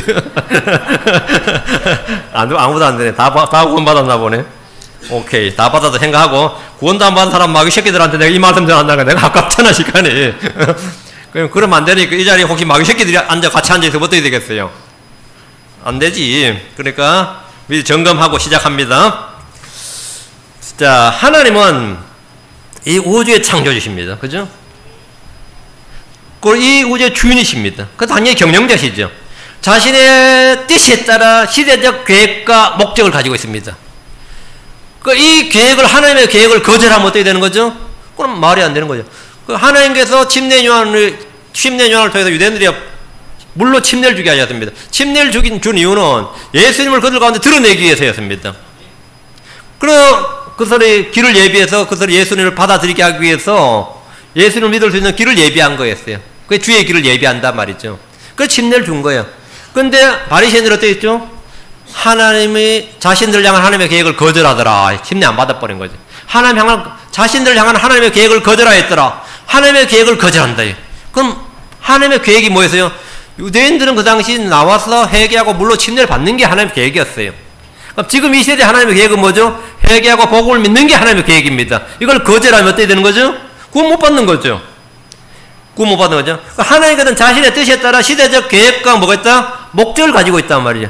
이것을 성경의 용어로, 성경적 어휘로 뭐라 하면 하나님의 경륜 이렇게 말합니다. 그걸 이제 다른 단어로 세대라 그러면 dispensation 이렇게 말합니다. 경륜이란 말, dispensation은 나누어 주다, 분여해 주다, 분배해 주다라는 뜻입니다. 분배해 주다. 하나님께서 자신의 종들에게 나누어 주신 것은 각 시대마다 다르고 맡겨진 일도 시대마다 다릅니다. 경륜에 해당하는 말이 이제 오이코니아인데, 오이코니아 여기서 이코노미가 나옵니다. 이코노미 경제란 단어. 오이코니아, 이코노미. 자, 오이코니아 이건 뭐냐면 집주인이 자기 집을 다스리는 경영방침을 뜻하는 말입니다. 하나님의 역사는 각 시대마다 흐르는 일관적인 통일성과 조화가 있지만 엄격히 다른 것도 있습니다. 경륜에 관련된 성경 말씀 몇 구절 찾아보면 에베소 3장 1절 2절, 에베소 3장 1절 2절 이런 까닭에서 이 이방인들을 위해 예수 그리스도의 갇힌 자 된 나 바울이 말하노니 너희를 위해 내게 주신 하나님의 은혜의 경륜을 너희가 들었으리라. 여보, 은혜의 경륜의 언더라인, 은혜의 경륜. 너희가 은혜의 경륜을 들었다. 은혜의 경륜이 뭐죠? 예, 경륜이라는 단어 여기 언더라인. 경륜이 디스펜세이션, 은혜의 세대. 우리는 지금 율법 세대가 아니라 은혜의 세대다. 우리는 은혜의 경륜이에요. 사도 바울은 지금 구약 성도들이나 세언자들에 맡겨지지 않는 하나님의 은혜의 경륜을 맡았다는 거예요. 모세는 은혜의 경륜을 맡지 않았어요. 다윗도 은혜의 경륜을 맡지 않았습니다. 바울이 은혜의 경륜을 맡았어요. 내게 맡겨주신, 내게 주신 하나님의 은혜의 경륜. 우리는 하나님의 은혜의 가운데 있습니다. 예. 에베소 1장 9절 10절, 앞으로 1장 9절 10절. 친히 자신 속에서 작정하신 자신의 선하신 기쁨에 따라 자신의 뜻의 신비를 우리에게 알려주었으니, 언더란. 하나님께서 우리에게 뭘 알려주었어요? 자신의 뜻의 신비를 우리에게 알려주었으니, 이 신비를 어떻게 하면 알 수 있다고 그랬어요? 읽을 때에. 오케이. 이것은 충만한 때의 경륜 안에서 친히 모든 것, 즉 하늘에 있는 것들과 땅에 있는 것들을 그리스도 안에서 그분 안에서 다 함께 하나로 모으리 하심이라면, 충만한 때의 경륜, 여기다 언더라인. 충만한 때의 경륜 이게 뭐라고요? dispensation. 다른 단어는 이제 세대. 충만한 때의 경륜 안에서라는 말씀에 주목하시고, 주님의 일하시는 방법, 경영 방식이 있다는 것을 볼 수 있는 겁니다. 하나님께서 이런 dispensation이 있고, 이런 dispensation 세대가 있단 말이죠. 골로새 1장 25절. 성경이 스스로 말하고 있는 거예요. 뭐 제 말이 아니에요. 제가 지금 말한 거 아니에요. 제 주장이 아닙니다. 내가 교회 사역자가 된 것은 너희를 위해 내게 주신 하나님의 경륜에 따라, 이거 언더라인. 너희를 위해 내게 주신 하나님의 경륜에 따라, 내게 주신 하나님의 경륜에 따라 하나님의 말씀을 성취하려 함이니라. 자, 내게 주신 하나님의 경륜, 이게 뭐죠? 이게 은혜의 세대예요. 자, 하나님의 경륜, 즉 하나님은 세대에 따라 말씀하시는 것과 성취하시는 것이 다릅니다. 지금 이 세대에 주신 말씀이 있고 다른 세대에 또 주신 말씀이 있습니다. 이전 세대에 하신 말씀이 지금 세대에 성취될 것들이 있고 다가올 세대에 성취될 것들도 있습니다. 앞으로 가서 고린도전서 9장 17절. 내가 자원하여 이 일을 하면 보상 얻으려니와 내 뜻에 반하여 한다 할지라도 복음의 분배 사역을 내가 맡아노라. 여기 복음의 분배 사역이라다. 여기 언더라인. 아까는 경륜이라고 번역했죠. 같은 단어입니다. dispensation. 복음의 분배 사역을 내가 맡아노라. 복음의 경륜을 내가 맡아노라. 지금 이 세대가 은혜의 경륜, 복음의 경륜입니다. 지금이 바로 은혜의 경륜, 복음의 경륜. 은혜의 세대, 복음의 세대란 말입니다. 오늘 성도들 가운데 특히 근본주의, 뭐 복음주의 이런 걸 자처하는 사람들까지 하나님이 정하신 경륜들을, 이 세대를 무시하고 창세기부터 요한계시록까지를 하나로 통일해서 보고 해석하려는 시도를 많이 합니다. 예수 그리스도의 십자가를 사이에 두고 구약의 전시되는 다가올 예수 그리스도의 십자가를 바라보고 구원받았고 신약의 전시되는 갈보리 십자가를 돌아보고 구원받았다고 주장합니다. 헛소리입니다. 이전 시대에 계시가 안 되는데, 알려지질 않았는데 어떻게 믿을 수가 있습니까? 응? 알려지지 않는데, 계시되지 않는데 어떻게 믿을 수가 있냐고요. 그래서 구약에서는 자기의 믿음, 하나님께서 자신들의 주신 말씀을 믿은 거고, 우리는 예수 그리스도의 믿음으로 구원받는 겁니다. 다르죠? 같아 보이지만 다르죠? 예. 구약 성도는 자신들의 메시아가 십자가에 못 박히고 3일 만에 부활한다는 사실을 전혀 알지 못하였으며 믿지 않았습니다. 시편이나 이사야에 분명히 기록되어 있었지만 그것들을 메시아의 십자가로 이해하지 않았습니다. 예수님의 제자들조차 부활하기 전까지, 심지어 부활한 그 순간까지도 십자가에 대해서 전혀 이해하지 못했고 당연히 십자가와 부활에 대한 신앙은 찾아볼 수가 없었습니다. 그들은 오직 지상의 왕국에만 관심이 있었을 뿐입니다. 말씀을 올바로 나누어 공부하지 않는다면 성경을 보면서도 넘어질 수밖에 없는 겁니다. 이번엔 사람을 중심으로 말씀을 나눕니다. 자, 사람을 중심으로. 첫째, 무죄의 인간이. 이 땅의 사람이 죄 없이 산 시대가 얼마인지는 모르지만 있었습니다. 아담이 창조된 6째 날부터, 창조 6일째 아담이 창조되었죠. 창조의 6일째부터 선악을 알게 하는 나무에서 나는 걸 먹은 날까지 이때가 인간은 이 지구상에서 무죄의 인간이에요. 이 세대는 창세기 2장 7절에서 아담이 지음받은 날부터 에덴에서 추방당하던 날까지의 기간입니다. 아담은 처음 지음받을 때 선악을 알지 못하는 세대에 살았습니다. 아담과 이브는 하나님의 형상으로 지음받았지만 선악의 구분이 없던 세대, 그런 환경에서 살았습니다. 내면에 조금의 죄성도 없었으며 마음 가운데 어떤 악한 것도 없었습니다. 아담은 이브와 함께 에덴의 낙원에 살면서 책임져야 할 한 가지는 동산 중앙에 있는 선악을 알게 하는 나무의 실과를 먹지 말라. 이 한 가지 주님의 명령을 지키는 것이었습니다. 이 한 가지만 지키면 됩니다. 주님은 그 어떤 다른 계명도 율법도 주지 않으셨습니다. 하지만 아담은 선악을 알게 하는 나무의 실과를 먹음으로써 첫 번째 무죄의 사람 시대는 끝이 났습니다. 무죄의 세대는 끝이 났고 한 사람 아담을 통해서 이 현 세상에 뭐가 들어왔다고요? 죄가 들어왔습니다. 이 현 세상에 죄가 들어왔어요. 아담을 통해서. 예. 왜? 아담의 후손들은 모두 아담과 아담의 피를 받습니다. 그리고 우리는 뭐죠? 어떻게 아담 후손이 된 거예요? By birth. 출생을 통해서 아담이 후손이 되었습니다. 출생을 통해서. 출생을 통해서. 그럼 여러분이 예수님의 세대로 들어오면 어떻게 하려면 됩니까? 출생을 통해서 됩니다. 아담의 후손이 되는 방법은 육신적 출생을 통해서 아담의 후손이 됩니다. 예수 그리스도의 세대가 되는 방법은 뭡니까? 영적 출생을 통해서 예수 그리스도의 세대가 됩니다. 아주 간단하죠? 그러니까 예수님도 마지막 아담이 된 거죠. 둘째 사람 마지막 아담이 됩니다. 자, 첫 번째 무죄의 세대는 어쨌든 아담을 통해서 끝이 났어요. 그래서 그들은 자신들의 행위에 따라서 심판, 책임이 있으니까 심판을 받았습니다. 주님은 그들을 동산 밖으로 쫓아내셨습니다. 하나님의 명령에 대한 인류의 첫 번째 배교였고 사람의 죄에 대한 하나님의 첫 번째 심판이었습니다. 창세기 3장 24절에 이같이 그분께서 그 남자를 쫓아내시고 에덴의 동산 동쪽의 그룹들과 사방으로 불타는 칼을 두어 생명나무의 길을 지키게 하시니라 했습니다. 타락이 전에는 선악을 알게 한 나무에서 나는 걸 먹지 말라고 하셨고 타락 이후에는 뭘 먹지 말라? 생명나무를 먹지 말라. 명령이 바뀌어버린 거죠. 타락 이전에는 생명나무 열매를 먹어도 됩니다. 값없이 마음대로 먹어도 돼요. 하나만 먹으면 돼요. 선악을 알게 한 나무에서 나는 실과를 먹지 않으면 됩니다. 반대로 이번에 타락 후에는 뭘 먹으면 안 되죠? 예, 생명나무에서 나는 걸 먹으면 안 됩니다. 먹을 값 주님께서 불타는 칼을 둬서 그룹들 속에서 지키게 하셨어요. 이것이 바로 구분입니다. 구분이에요. 사람의 상태에 따라서 하나님의 뜻과 계획과 명령이 뭐가 되는 거죠? 달라진 거죠. 달라졌잖아요.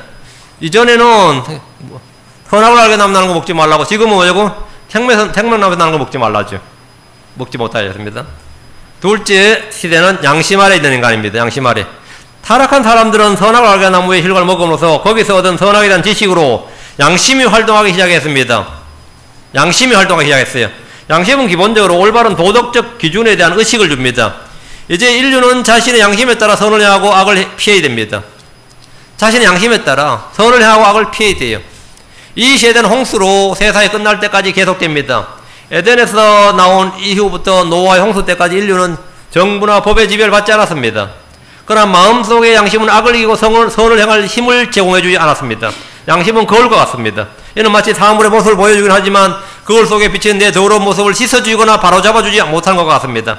마음속에 선악을 아는 지식을 얻게 된 사람의 상태를 성경이 이렇게 말합니다. 창세기 6장 5절 하나님께서 사람의 사악함이 땅에서 크고 또 그의 마음에서 생각하여 상상하는 모든 것이 항상 악할 뿐임을 보시고, 주님께서 사람을 딱 보시니까 에덴에서 쫓겨나가지고 각 살인이 자신의 양심대로 사는데 생각하고 상상하는 모든 것이 뭐라고요?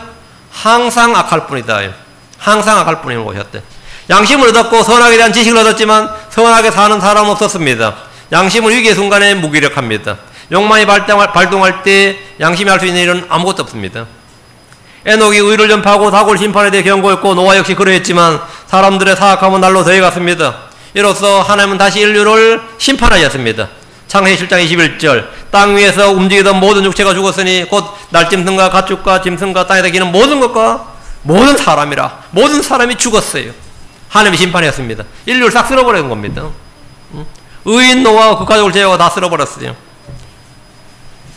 그제 한 세대가 더 지났습니다. 다음에 하나님은 노아에게 이 땅을 상속해 주었습니다. 지상에 대한 권위를 회복했습니다. 아담이 준 명령을 노아에게 다시 주셨어요. 아담에 주셨던 지상에 대한 모든 권위를 주님은 노아와 그의 가족들에게 부여해 주셨습니다.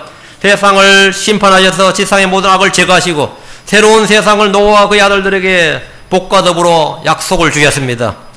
하나님 아담에게 주신 권한보다 더 막강한 권위를 노아와 그의 아들들에게 부여해 주셨습니다. 창세기 9장 1절 3절. 창세기 9장 1절 3절. 하나님께서 노아와 그의 아들들에게 복을 주시며 그들이 이르시되 다산하고 번성하여 땅을 채우라. 땅을 다시 채우라 합니다. 땅을 다시 채우라 해요. 땅의 모든 짐승과 공중의 모든 날짐승과 땅에서 움직이는 모든 것과 바다의 모든 물고기가 너희를 두려워하고 너희를 무서워하리니 내가 그것들을 너희 손에 넘겨주었노라. 살아서 움직이는 모든 것은 너희에게 먹을 것이 될 것이요 푸른 채소와 같이 내가 모든 걸 너희에게 주었노라. 전에는 푸른 채소를 먹었죠. 과일을 먹었어요. 사람은 과일을 먹었습니다. 근데 지금 뭘 먹는 거죠? 육식을 할 수 있게 된 거죠. 땅의 상태에 따라서 사람의 주어진 명령이 달라진 거죠. 음식 규례가 달라진 겁니다.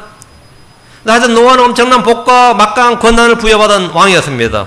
노아와 그의 아들들은 하나님 뜻에 맞는 삶을 살아야 했습니다. 하지만 곧 인간 정부의 시대가 출현했고 신하의 평지에 하늘에 닿는 거대한 탑을 만든 이 바벨탑입니다. 탑을 만들어서 사람들의 자치정부, 하나님을 대적하는 세계를 건설하기 시작했습니다. 이는 하나님이 노아와 그의 아들들이 주신 복과는 너무나 거리가 멀었습니다. 사람들의 죄로 인해서 물로 세상을 심판하신 하나님에 의해서 사람은 다 잊어버렸습니다. 그리고 인본주의를 실현하는데 전력했던 겁니다. 그래서 다시 심판을 받았습니다. 이것이 언어의 혼란입니다. 그리고 민족들을 나누어 버린 겁니다. 그래서 모두가 심판받지 않도록 더듬어서 주를 찾는 자가 있게 하기 위해서, 주를 찾는 자가 있도록 하기 위해서 그렇게 하셨습니다. 다음 넷째, 약속 아래 있는 사람입니다. 약속 아래 있는 인간입니다. 바벨탑 건축자들의 후손들이 전 세계로 흩어진 가운데 하나님은 한 사람 아브라함을 부르셨습니다. 그리고 아브라함에게 언약을 주었습니다. 약속을 받은 거죠. 아브라함은 하나님이 아브라함과 그의 후손들에게 주신 약속은 은혜였고 무조건적이었습니다. 이 언약들 가운데 어떤 것은 성취되었고 어떤 것은 지금도 성취되지 않았습니다. 몇몇 약속들은 아브라함의 후손 이스라엘이 신실하고 순종할 때 주어지는 조건적인 것이었습니다. 조건적인 약속들은 거의 다 깨달아졌고 이들에 대한 심판은 430년 동안 이집트를 섬겨하는 이스라엘의 속박으로 이어졌습니다. 아브라함은 믿음의 조상이요 탁월한 믿음의 사람이었습니다. 그러나 믿음은 전수되는 것이 아닙니다. 믿음은 전수되지 않습니다. 이삭은 선한 사람이었지만 아브라함에 비해서는 믿음이 떨어졌습니다.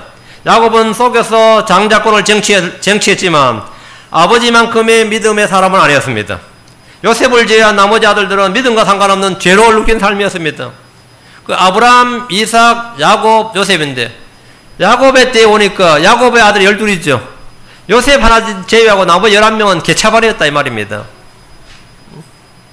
형제들이 공모해서 같은 형제인 요셉을 죽이고자 계획을 했다가 차마 죽이지 못하고 루벤의 제안으로 팔아버렸습니다. 루벤은 죽이지 말자 그랬고 유다는 팔아버리자 그랬죠. 죽이자고 가장 이제 크셨고 요셉을 죽이자고 했던 건 시므이예요. 시므이고. 근데 나중에 이제 출애굽에 보면 그래서 시므이를 잡아 가둬놓죠, 요셉이. 요셉이 뭔가 시므이를 잡아가뒀죠. 시므이가 이제 나중에 출애굽 때도 마찬가지 칼에 저거 했어요. 그래서 출애굽하면서 인구가 절반으로 줄어버리고 이런 것도 시므이 집합니다. 예. 그런 이제 저게 있고요. 하여튼 요셉을 죽이고자 계획을 했다가 팔아버렸어요. 참 인간 말종도 이런 말종이 없죠. 야곱의 아들들이 완전히 개판이었단 말이죠. 장자 루벤은 아버지 침상에 올라갔습니다. 이것도 완전히 뭐 콩가루 집안도 이런 콩가루가 없죠. 유다는 며느리 다말을 창녀인 줄 알고 취했습니다. 이건 만사도 뜨는 거죠. 막장 드라마도 이런 막장이 없어요. 야곱의 집에 대체 뭔 일이 터지는 거예요? 완전히 막장 드라마야. 이들은 아브라함, 이삭, 야곱의 믿음이라고는 전혀 찾아볼 수가 없었습니다. 아버지가 뭐라, 야곱이 뭐라 그러면 막 대들었습니다. 막 대들었어요. 그들의 몸에는 할례를 행했고 아버지 야곱을 따라 하나님과 함께 경배를 드렸지만 12 중에 11명이 배교의 길에 서 있었습니다. 배교의 길에 서 있었어요. 유일한 의인이었고 믿음의 사람이 형제 요셉은 아버지 모르게 팔려버렸습니다. 그것도 이집트에 팔려버렸어요. 의인 요셉이 이집트로 팔려가 거기 있었기 때문에 그들은 더 이상 약속의 땅에 거할 수가 없게 되었습니다. 그래서 몽땅 다 가나안 땅에서 어디로? 이집트로. 이게 바로 기근으로 말미암아서 이동하게 된 겁니다. 약속의 땅에 이제 있을 수가 없는 거예요. 가나안 땅 약속의 땅인데 약속의 상속자들이 아브라함이 약속을 상속했고 이삭이 상속했고 다음에 야곱이 상속했고 다음 11명 중에 한 명이 상속해야 되죠. 물론 우리가 이제 역사적으로 우리는 이제 뒤에서 보니까 유다가 상속했는데 그때까지는 요셉이었어요. 의인은 요셉이, 12 중에서는 유다가 아니라 요셉이었습니다. 근데 요셉이 팔려가 버렸다고, 다른 땅에. 그럼 가나안 땅에 누가 있을 수 있어요, 없어요? 끝난 거죠. 그래서 몽땅 다 이집트로 가는 겁니다. 하나님께서 그들을 그 땅에서 이집트로 옮겨버렸습니다. 구약에서는 언약 안에 거하면 약속의 땅 안에 거해요. 그리고 하나님 언약을 배반하면 그 땅에서 쫓겨난 겁니다. 그때 포로로 잡혀가거나 전쟁으로 잡혀가거나. 그 구약의 모든 약속은 약속의 땅 아니냐 바뀌냐예요. 신약의 모든 약속은 그리스도 아니냐 바뀌냐입니다. 그리스도 안에서 그리스도 바뀌었어요. 그들은 언제나 약속의 땅 안에 거해야 되고 떠났으면 다시 돌아와야 됩니다. 떠났다면 돌아와야 되고, 신약은 언제나 그리스도 안에 우리가 거해야 되고, 만약 배교하고 무너지면 우리는 다시 그리스도로 돌아와야 되죠. 이거는 이제 예표입니다. 어쨌든 약속의 땅에 믿음으로 사는 의인이 없을 때 주님은 그들을 심판하셨습니다. 그리고 옮겨버리셨어요. 그래서 이스라엘은 하나님이 아브라함에게 이미 말씀해 주신 대로 400년간 이집트에 종사를 해야 했습니다. 약속의 세상에 이렇게 해서 다시 철저히 심판을 받은 겁니다. 하나님이 세상을 창조하시고 사람들의 복을 주신 목적과 이 세상은 너무나 다르게 흘러갔습니다. 완벽한 한계에 있었던 아담과 양심으로 살았던 그 이후 세대나 다시 복을 받은 노아와 그의 후손들이나 따로 부름을 받아서 약속과 복을 상속받았던 아브라함과 그의 자손은 모두 하나같이 실패하고 말았습니다. 모든 세대는 다 배교로 끝이 났습니다. 다 심판으로 끝이 나왔습니다. 창세기는 처음에 하나님께서 하늘과 땅을 창조하셨느니라 이런 말씀으로 시작해서 창세기 50장 20절 마지막 절은 뭐죠? 마지막 절은 이집트에서 그를 관에 넣었더라. 이집트는 세상의 모형입니다. 관은 사망이에요. 끝이 뭐죠? 사망과 관이 나옵니다. 그게 창세기 끝 단어가 바로 코핀 단어, 코핀 관이 관, 시체를 넣는 관이라고요. 이집트에서 그를 관에 넣었더라. 야곱이 관에 들어간 걸로 창세기 끝이 나는 겁니다. 하나님이 인간을 창조하신 목적이 인간을 관에 넣는 것은 아니었습니다. 땅을 다스리고 지배하는 거였지 땅으로 다시 돌아간 건 아니었다고. 만약 사람이 하나님의 부르심을 받고 매일 그 복음의 이적과 기사를 보며 저 하늘의 양식을 먹고 하나님이 세운 종의 인도를 받고 하나님의 뜻을 글자로 적은 책을 주면 어떻게 할 것 같습니까? 여러분 어떨 것 같아요? 사람이 더 이상 타락하지 못하도록 더 이상 실패하지 않도록 말이죠. 하나님께서 이렇게 다양한 조치를 취해주면 좋죠. 하나님께서 직접 부르심을 받고 뭐 거의 날마다 이적과 기사를 보여주고 말이죠. 그 이스라엘은 40년간 매일 만나를 먹었습니다. 매일 이적을 보는 거예요. 낮에는 구름 기둥, 밤에는 불 기둥, 매일 보는 거였습니다. 40년간 옷을 입었는데 옷이 헤어지질 않아요. 응? 발이 부르치질 않았습니다. 지금 여러분 날씨 이렇게 더운데 한 10리 정도 한 4km 걷자 그러면 여러분 어떻게 할 것 같아요? 미쳤나 그러죠. 근데 광년이거든 더 불볕더위입니다. 근데 어떻게 그걸 걷습니까? 40년을. 구름 기둥으로 주님께서 낮에는 서늘하게 해준 거예요. 밤에는 낮과 밤의 기온차가 엄청 심합니다. 밤에는 불 기둥으로 따뜻하게 해준 겁니다. 그럼 이들은 어떻게 된 거예요? 날마다 기적을 매일 보는 거예요. 이거는 뭐 믿음으로가 아니라 매일 보는 거예요. 아침에 나가면 그냥 먹을 게 땅에 지천에 뭡니까? 만나 널려 있어요. 응? 맛있었을 것 같아요? 그것도 하루 이틀이지. 하나님께서 맨날 만나만 주셨어요. 메뉴가 정해져 있었어요. 맨날 만나만 주셨어요. 여러분은 성경이 시대마다 바뀌지 않습니다. 맨날 이거 킹제임스 성경입니다. 맨날 이것만 줘요. 그런데도 뭐 여러분이 맛있게 먹을 수 있는 방법이 많아요. 그러니까 뭐 이집트에서 그 뭐 맛있는 거 기억 안 해도 됩니다. 이건 맛있게 먹으면 됩니다. 어제는 약속에서 이렇게 끝이 났습니다. 자, 여러분들은 의롭게 살 수 있습니까? 어떻게 하면 의롭게 살 것 같아요? 내가 맨날 하늘에서 내려주는 만나를 먹고도 이스라엘 사람들은 맨날 기적을 보고도 타락했습니다. 자, 그래서 주님께서 이제는 강제 규정을 둬서 이제는 이대로 놔둬서는 안 된다. 이거. 율법을 주셔서 율법 아래 있게 하셨습니다. 율법 아래 있게 하셔. 법을 딱 주셔서 이제부터 율법 아래에 너희들 있어라 이거예요. 율법이 없다 보니까 그렇다면 율법을 주겠다 이거예요. 하나님 아브라함과 이삭과 야곱에게 하신 무조건적인 약속에 따라 무기력한 이스라엘을 구속하시고 택하신 백성들에게 은혜를 베푸셨습니다. 광야에서 주님은 이스라엘 백성들에게 율법의 언약을 주실 것을 제안하셨습니다. 이스라엘은 겸손히 하나님 은혜 안에 계속 머물기보다 주님의 율법을 지키겠다고 맹세를 했습니다. 출애굽기 19장 8절 온 백성이 함께 응답하여 이르되 주께서 말씀하신 모든 것을 우리가 행하리이다 하니 모세가 백성의 말을 주께 전하며 백성들은 뭐라고요? 주께서 말씀하신 모든 걸 우리가 행하리이다. 참 이거 자기를 모르는 거죠. 사실 한마디도 못 행하는데 그죠? 한마디 우리는 하나님께서 명령하신 한마디도 못 하는데 우리는 연약한 존재예요. 그러니까 주님께서 말씀한 600가지 이상을 지키겠다고 그러면 어떻게 된 거죠? 주께서 말씀하신 모든 것을 우리가 행하리다 하니까 모세 중재자니까 하나님께 백성의 말을 전했어요. 출애굽기 24장 7절 언약의 책을 가져다가 백성이 듣는 데서 읽으며 그들이 이르되 주께서 말씀하신 모든 것을 우리가 행하고 순종하리다 한번 다시 한번 결단을 내린 거예요. 이스라엘 백성이 단체적으로 민족적으로 우리는 주의 말씀을 뭐라고요? 다 행하고 순종하겠다 이거야. 그러나 이들은 자신들이 스스로 한 이 맹세 약속을 한 번도 제대로 지키지 못했습니다. 광야에서나 약속의 땅에서나 그들은 이 약속을 지키지 않았습니다. 수차례의 반복적인 경고에도 불구하고 그들은 회개하지 않자 율법 아래 있는 이스라엘을 주님께서 심판하셨습니다. 율법의 시대는 이전 시대와 마찬가지로 배교로 끝나고 말았습니다. 처음에는 북왕국 이스라엘을, 다음에는 남왕국 유다를 주님께서 그 땅에다 흩으시고 이방인들에 넘겨주셨습니다. 너희가 율법을 지키지 않으면 당연히 약속의 땅은 필요 없는 겁니다. 율법을 지키지 않으면 약속의 땅에 거할 수가 없는 거예요. 그래서 민족적 심판을 피할 수가 없었어요. 하나님께서 남겨주신 약간의 남은 자들, 소수의 남은 자들을 통해서 주님의 은혜는 계속되었지만 민족적인 심판은 피할 수가 없었던 겁니다. 70년의 포로 생활을 마치고 느헤미야와 에스라의 지휘 아래 그들은 다시 돌아와서 율법을 지킬 것을 그때 참 옛날보다 더 크게 약속을 했어요. 이번에 맹세로 언약을 해버린 거예요. 느헤미야의 주도 아래. 느헤미야 9장 38절 한번 보시죠. 모세의 주도 아래 했던 언약보다 이번 더 확실합니다. 느헤미야 9장 38절 우리가 이 모든 것으로 인하여 이제 확실한 언약을 세우고 그것을 기록하며 우리의 통치자들과 레위 사람들과 제사장들이 그 언약에 나련하나이다. 이번 다 도장을 찍은 거예요. 다 서명받았어요. 이 맹세의 말씀을 지키겠다고. 모세 때는 이렇게는 안 했어요. 말로 했지. 구두 언약이었다고. 근데 이번에는 기록을 하고 다 서명을 받았어요. 하나님의 말씀을 다 지키겠다고. 이거 완전히 언약이죠.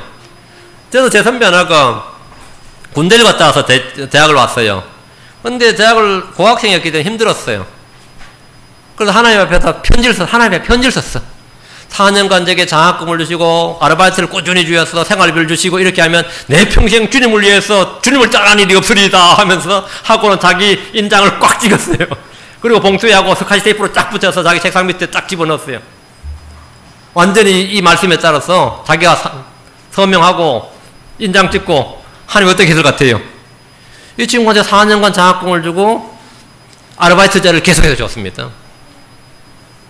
그리고 끝나자마자 그 당시 안기부였어요. 안전기획부에 바로 취직이 됐어요. 4학년 때 빨리 취직했는데 또 그 안기부 가면 또 법적으로 문제될 일이 많이 있을 때 막 건면해서 대한생명으로 이직을 했어요. 근데 제가 알기로는 그 친구 떠났어요. 믿음에서. 자기가 도장 찍고 했지만 자기가 결정하고 자기가 도장 찍고 스카치 테이프 붙이고 스스로 하나님이 하자고 한 것도 아니야. 지가 지 입으로 지가 그렇게 한 거야. 응? 자필로 썼어. 그래서 하나님 어쨌든 그렇게 했는데도 언약을 지키셨어요. 4년간 주고 했어요. 근데 그렇게 해서 그러면 양심이 있으면 어떻게 되죠, 인간이? 평생 주님을 잘 섬겨야지. 잘 섬겨야지. 근데 사람이란 게 이게 사람은 변하는 존재. 하나님 안 변하지만 사람은 변하는 존재예요. 모세와 더불어 언약을 맺은 이스라엘도 변했습니다. 얼마 지나지 뭐 몇십 년 지나고 변한 것도 아니에요. 바로 변했습니다. 다음, 느헤미야가 돌아와서는 이렇게 해서는 안 된다 이거야. 그래서 느헤미야는 백성들을 사람 통치자를 레위 사람 제사장을 다 해서 언약에 날인해가지고 도장 찍었어요. 하지만 율법으로 이루어질 수 있는 사람은 아무도 없습니다. 아무도 없었어요. 주님은 율법의 시대를 종결하셨습니다. 갈라디아 3장 10절 이렇게 언약을 날인하면 다 해결됩니까? 안 됩니다. 갈라디아 3장 10절 율법의 행위에 속한 자들은 다 저주 아래 있나니 기록된 바 율법책에 기록된 모든 걸 행하기 위하여 항상 그것들 가운데 거하지 않은 모든 자는 저주받은 자라 했느니라. 구약성경의 마지막 부분이 말라기 4장 6절이 마지막 단어가 뭐죠? 저주란 단어로 끝나면 with the curse. 구약성경 마지막 킹제임 성경으로 구약성경의 마지막 책 마지막 장 마지막 단어가 curse입니다. 저주란 단어입니다. 구약 율법책이죠. 구약은 율법은 율법의 저주로 끝이 납니다. 자, 말라기 4장 6절 봅시다. 그가 아버지들의 마음을 자녀들에게 돌아오게 하며 자녀들의 마음을 그들의 아버지들에게 돌아오게 하여 내가 와서 재림이죠. 저주로 그 땅을 치지 아니하게 하리라. 킹제임 성경으로 with the curse 나오죠. 마지막 단어가 with the underline with the curse. 저주로 이렇게 저주로. 저주로 끝이 납니다. 성경 자체가 저주란 단어로 끝이 나요. 구약성경의 마지막이. 하나님께서는 예수 그리스도를 주심으로 새로운 세대를 여셨습니다. 주님 율법 아래 저주 아래 있던, 율법의 저주 아래 있던 우리를, 율법의 저주 아래 있던 우리를 구속하겠어 스스로 율법 아래에서 여자에게서 나셨습니다. 갈라디아 4장 4절에 그러나 충만한 때가 이르매 하나님께서 자신의 아들을 보내사 여자에게서 나게 하시고 율법 아래 있게 하셨나니, 예수는 율법 아래에 있었습니다. 여자에서 나셨고 율법 아래 있게 하셨어요. 이는 율법의 저주 아래 있는 사람들을 구속하기 위해서였습니다. 주님께서 친히 우리를 위해서 저주가 되셨습니다. 자, 이제 그러고 이제 율법의 세대가 종결되고 이제 뭐가 된 거죠? 예수님께서 the end of the law, 율법의 끝이 되셨습니다. 이제 은혜 아래 있는 인간이 된 겁니다. 우리는 이제 은혜 아래 있습니다. 우리는 율법 아래 있지 않고 은혜 아래 있습니다. 주 예수 그리스도의 희생적 죽음은 순수한 은혜의 세대를 열었습니다. 은혜란 받을 가치가 없는 사람들에게 베푸신 호의, 즉 주님의 의입니다. 율법 아래에서 주님이 요구하시는 의가 아니라, 율법 아래에서 주님이 요구하시는 의가 아니라 주님이 주시는 의입니다. 유대인이나 이방인이나 구분이 없습니다. 누구든지 자신의 죄를 깨닫고 주님을 영접하기만 하면 완전하고 영원한 구원을 얻습니다. 죄에 대한 자각과 회개와 예수를 믿음으로 인해서 값없이 주어진 은혜입니다. 자, 요한복음 1장 17절, 6장 29절. 요한복음 1장 17절. 요한복음 1장 17절. 이는 율법은 모세를 통해 주셨으되 은혜와 진리는 예수를 통해 왔기 때문이라. 여기 언더라인, 주셨으되의 언더라인, 왔기 때문이라 언더라인. 주셨다는 것은 기분이죠. 왔다는 컴이죠. 율법은 모세를 통해 주님께서 주신 거예요. 사람에 주신 거예요. 은혜와 진리는 예수를 통해 주셨다가 아니라 뭐예요? 은혜와 진리는 예수를 통해 왔다죠. 은혜와 진리는 예수를 통해 주셨다가 아니잖아요. 율법은 모세를 통해 주셨어요. 은혜와 진리는 예수를 통해 뭐라고요? 왔다죠. 왔기 때문이라. 은혜와 진리는 예수를 통해 왔기 때문에 예수 그리스도가 은혜와 진리를 예수 그리스도를 통해 왔으니까 내가 예수 그리스도를 믿어야만 은혜와 진리가 임하는 거예요. 그냥 주님께서 너에게 은혜와 진리를 주노라 하고 줘버렸으면 내가 받으면 되는데, 그렇게 은혜와 진리는 그렇게 받는 게 아니에요. 예수를 내가 받아야만 은혜와 진리를 받을 수 있는 거예요. 왜? 은혜와 진리는 예수를 통해 왔다? 왔기 때문이라.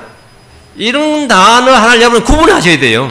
주셨다, 왔다는 전혀 다른 단어입니다. 의미가 전혀 달라요. 계시가 전혀 달라요. 주님께서 율법 모세를 통해 은혜와 진리는 예수를 통해 주셨다가 아니라 뭐라고요? 왔기 때문이라. 이해되죠? 주님께서 모세는 율법, 은혜와 진리는 예수를 통해 세대국을 딱 하셨어요. 요한복음 6장 29절. 예수님께서 그들에게 대답하여 이르시되 하나님께서 보내신 자를 너희가 믿는 것, 이것이 곧 하나님의 일이니라 하시니라. 하나님의 일이 뭐라고요? 예수를 믿는 게 하나님의 일이에요. 믿는 게 하나님의 일이라고요. 요한복음 6장 47절. 진실로 진실로 내가 너희에게 이르노니 나를 믿는 자에게는 영존한 생명이 있느니라. 나를 믿는 자에게는 영존한 생명이 있느니라. 예수를 믿은 사람이 뭐가 있다? 생명이 있다. 왜? 예수가 바로 생명이다 말이에요. 이 예수님이 바로 사람들에 비치고 사람들의 생명입니다. 예수가 있는 자, 예수를 믿는 자가 생명이 있는 거죠. 요한복음 5장 24절 앞으로 진실로 진실로 내가 너희에게 이르노니 내 말을 듣고 또 나를 보내신 분을 믿는 자는 영존한 생명이 있고 또 정죄에 이르지 아니하리 사마에서 생명으로 옮겨졌느니라. 옮겨졌느니라. 믿는 자는 있고 옮겨졌다. 자, 에베소 2장으로 합니다. 에베소 2장 8절 9절. 너희가 믿음을 통해 은혜로 구원을 받았나니 그것은 너희 자신에서 난 것이 아니라 하나님의 선물이니라. 행위에서 난 것이 아니니 이것은 아무도 자랑하지 못하게 하람이니라. 은혜의 세대라고 해서 사람이 지켜야 할 책임이 없는 것은 아닙니다. 하나님의 은혜의 선물을 저버리고 불신할 때 하나님의 진노와 무서운 심판이 있습니다. 믿지 않는 세상과 배교한 교회에 대해서 주님은 영원한 심판을 말씀하셨습니다. 자, 이 세대에 대한 첫 번째 심판은 주님이 하늘로부터 오실 공중재림입니다. 주 안에서 잠자는 성도들이 일어나고 살아있는 신자들이 공중으로 끌려 올라갈 겁니다. 틀림없죠? 그게 휴거와 부활입니다. 데살로니가서 4장 16절 17절에 주께서 호령과 천사의 음성과 하늘 나팔 소리와 함께 친히 하늘로부터 내려오시리니 그리스도 안에서 죽은 자들이 먼저 일어나고 그 뒤에 살아서 남아있는 우리가 그들과 함께 구름들 속으로 채워 우리가 올라가는 겁니다. 공중에서 주를 만나리라. 지상에서 주를 만나는 게 아니라 공중에서 주를 만나요. 이게 공중재림입니다. 공중에서 주를 만나리라. 공중에서. 그리하여 우리가 항상 주와 함께 있으리라. 자, 보십시다. 공중에서 주를 못 만나는 사람은 다 지상에서 주를 만나야 될 겁니다. 주님을 어디서 만나느냐가 굉장히 중요합니다. 공중에서 주를 만나야 돼요. 지상에서 주를 만나면 안 됩니다. 뭐 어차피 만나면 같은 거예요. 전혀 다른 겁니다. 공주에서 주를 만나야 돼요. 이 공주에서 주를 만난 이 기간에 대환란이라 엄청난 심판이 이 땅을 이제 덮을 겁니다. 덮을 거예요. 자, 그러면 영광의 주님께서 힘과 능력으로 세상에 오실 때 7번째 마지막 심판이 이 땅에 대한 마지막 심판이 시작될 겁니다. 자, 이때가 그리스도의 통치 아래 있는 인간이 되는 겁니다. 지금 우리가 은혜 아래 있다고 그랬죠. 구약이 율법 아래 있었다고 그랬고, 다음 우리가 은혜 아래 있다고 그랬고, 다음에 천년왕국 때는 뭐라고요? 의 아래 있는 인간입니다. 그리스도의 통치 아래 있다 이 말은 뭐냐면 의의 통치 아래 있는 인간이에요. 그 은혜의 통치가 아니라 의의 통치입니다. 자, 율법의 통치, 다음에 은혜의 통치, 은혜가 우리를 가르치고 통치하는 겁니다. 다음에 그리스도의 통치라는 것은 의의 통치입니다. 철장으로 다스리는 의의 통치예요. 주 예수의 제 이름으로 이 세상은 철저한 심판을 받고 유대인들은 약속의 땅으로 모두 귀환합니다. 이는 주님께서 땅의 사방으로부터 이들을 모으시겠다는 약속에 따른 겁니다. 주님은 다윗의 왕좌에서 1000년 동안 이 땅을 다스릴 겁니다. 의이신 분이 이 땅에 오셨으니까 당연히 약속의 땅에 그들이 다 와야 됩니다. 예루살렘은 주님의 왕자가 있는 곳이고 은혜의 세대에 구원받은 성도들 역시 주님의 영광에 참여한 자가 될 겁니다. 자, 이게 천년왕국이에요. 그리고 천년이 끝날 때에 사탄이 잠시 동안 풀려나서 이 세상을 미혹합니다. 그리고 민족들이 모여서 주님과 주님의 사랑하는 성도들의 도시를 대적해서 싸울 겁니다. 이 마지막 세대 역시 다른 모든 세대와 마찬가지로 배교와 심판으로 끝이 납니다. 천년왕국도 끝은 배교와 심판이죠. 그래서 이 땅에 있는 그 대적한 자들 전부 다 불로 심판해버립니다. 마지막으로 이제 때가 찬 경륜은 새하늘과 새 땅의 창조를 시작하고 결코 끝나지 않을 영원으로 나아갑니다. 큰 흰 왕자가 놓여있고 죽은 자들의 부활, 그 정죄의 부활, 불의한 자들의 부활이 죽은 자들이 부활해서 최종적으로 심판을 받고 난 후에 영원시대가 시작됩니다. 영원시대가 시작된 거예요. 이렇게 해서 세대를 다 나누었습니다. 세대를 나눈다는 것은 단순한 지식이 아닙니다. 이는 인류를 향한 하나님의 계획과 목적을 깨닫는 겁니다. 각 세대를 향한 하나님의 계획과 목적을 깨닫는 거예요. 그분의 섭리적 경영 방침을 이해하는 겁니다. 하나님께서 이렇게 말씀하시고 이렇게 행하실 것이라는 걸 예언의 플랜을 주님께서 우리가 쫙 알려주신 거예요. 그리고 우리는 과거 역사를 알고 하나님께서 지난 세대에 어떻게 일하셨는지를 알고 지금 우리 세대에 어떻게 일하시는지를 깨닫고 앞으로 주님께서 무슨 일을 어떻게 하실지 어떻게 사람과 이 땅을 나눌지를 아는 거예요. 그것이 바로 예언의 플랜을 아는 거예요. 이것이 뭐냐면 진리의 말씀을 올바로 나눈 거예요. 우리는 지나간 과거에 대한 바른 조명을 통해서 때와 시기를 이해하는 지혜와 지식을 얻고 또 앞으로 있을 미래의 사건들에 대한 지식을 얻고 이 미래에 있을 일은 예언이죠. 예언은 미리 기록된 역사입니다. 그 예언의 말씀이라는 것은 pre-written history예요. 미리 기록된 역사예요. 하나님이 미리 기록해 준 역사단 말이죠. 그래서 우리는 여기에 한 지혜와 지식을 얻어야 됩니다. 말씀을 공부하는 성도라면 반드시 성경에 나타난 이 세대적 구분을 잘 이해하고 바르게 적용해야 됩니다. 오케이. 오늘 여기까지 하겠습니다. 여러분이 다 이해했다고 믿지 않습니다. 아마 엘리베이터 나올 때쯤 다 까먹을 겁니다. 그럼 어떻게 됩니까? 반복해야 됩니다. 반복해야 돼요.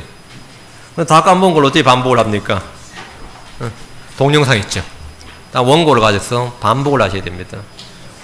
그리고 성경을 직접 찾아가면서 지금 말씀한 이 말씀들이 성경에 그렇게 그대로 기록되어 있는지를 여러분이 확인을 해야 돼요. 그래서 그 말씀이 여러분 마음속에 들어오면, 말씀이 마음속에 들어오면 그게 뭐냐? 뭐라 했죠? 다른 단어로 믿음입니다. 말씀이 마음속에 들어오는 거 그게 믿음이에요. 믿음은 그냥 생기는 게 아니에요. 믿음은 어떻게 생기는? 로마서 10장 10절에 뭐라고 했어요? 믿음은 들음으로. 들음은 하나님의 말씀에 의해서 어떻게? D단어 중요해요. 오는이라. 믿음은 오는 겁니다. 믿음은 오는 거예요. 말씀을 들음으로써 오는 무엇이 있어요? 그게 뭐라고요? 믿음이에요. 근데 그거 없이 믿음을 믿음을 크게 하겠다, 강하게 하겠다, 믿음이 어떻게 하겠다. 이 말은 전부 다 망상이죠. 그건 망상입니다. 그럼 믿음을 크게 하는 방법은 하나님의 말씀을 부지런히 읽는 거예요. 읽을 때 깨닫습니다. 그 말씀이 내 마음속에 들어오면, 내 마음속에 들어와서 거하면 그것이 바로 믿음이에요. 들어오면 믿음입니다. 어쨌든 장시간 듣느라고 수고하셨고, 계속해서 주님 오시는 날까지 공부합시다. 같이 기도하겠습니다.